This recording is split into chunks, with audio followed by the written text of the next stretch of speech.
કેમ છો મિત્રો? આજે એક નવા વિડીયો સાથે. ગયા વિડીયોમાં આપણે યુએસએ માટે જોયું. હવે કેનેડા કન્ટ્રી માટે કયા કયા સ્ટેપમાંથી પસાર થવું પડશે, કયા ઇન્ટેક, કેવી પ્રોસિજર, આ બધી માહિતી આપણે જોઈશું. મિત્રો, સૌપ્રથમ તો આપણે એ જોઈશું કે કેનેડામાં સ્ટડી માટે કયા કયા ઇન્ટેક હોય છે. પહેલો ઇન્ટેક છે વિન્ટર, એટલે કે જાન્યુઆરીમાં. બીજો છે સમર, મે, અને ત્રીજો છે ફોલ, એટલે કે સપ્ટેમ્બર.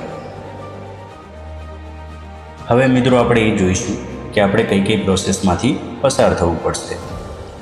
તો સૌપ્રથમ તો પહેલાં આપણે જે રિલેવન્ટ સ્કોર છે એ લાવવો પડશે. આઈએલટીએસ, પીટી, ટોફેલ, કોઈ પણ એક્ઝામ આપી આપણે જે સ્કોર જોઈએ છે એ સૌપ્રથમ આપણે લાવી દઈશું.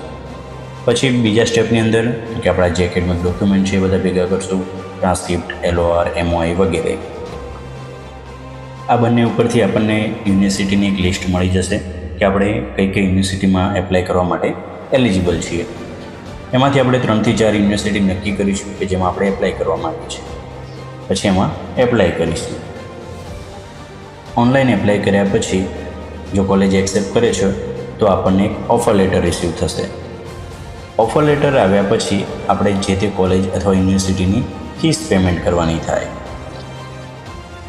આપણે જે ફી પે કરી છે એની રિસિપ્ટ આપણને થોડા દિવસની અંદર પ્રાપ્ત થઈ જાય. તેના પછીના સ્ટેપમાં આપણે જોઈએ તો આપણે PL માટે એપ્લાય કરવાનું થાય.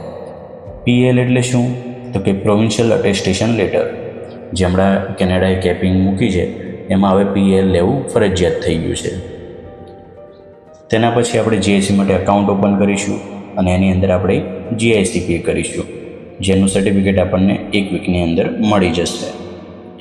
તેના પછી તો કે આપણે મેડિકલ માટે એક અપોઇન્ટમેન્ટ લઈશું. કેડી હોસ્પિટલ છે, એપોલો હોસ્પિટલ છે, બરાબર, એની અંદર આપણે એક મેડિકલ માટેની અપોઇન્ટમેન્ટ લઈ લઈશું અને ત્યાં જઈને મેડિકલ આપીશું.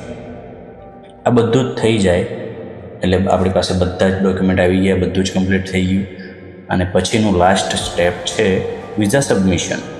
અહીંથી આપણે વિઝાની ફાઇલ GCKની અંદર અથવા તો નવા પોર્ટલની અંદર મૂકીશું અને એ થઈ જાય પછી આપણે વિઝા માટેની રાહ જોઈશું.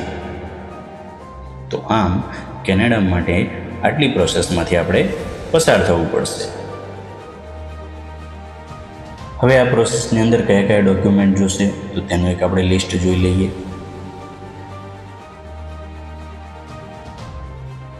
સ્ક્રીનમાં દર્શાવ્યા પ્રમાણે આપણે આટલા ડોક્યુમેન્ટ જોઈશે.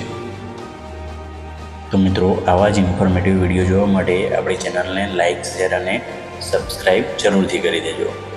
અને આ વિડીયોને બને એટલો શેર કરજો જેથી કરીને જે લોકોને જરૂરિયાત છે તેના સુધી યોગ્ય માહિતી પહોંચી શકે. Thank you.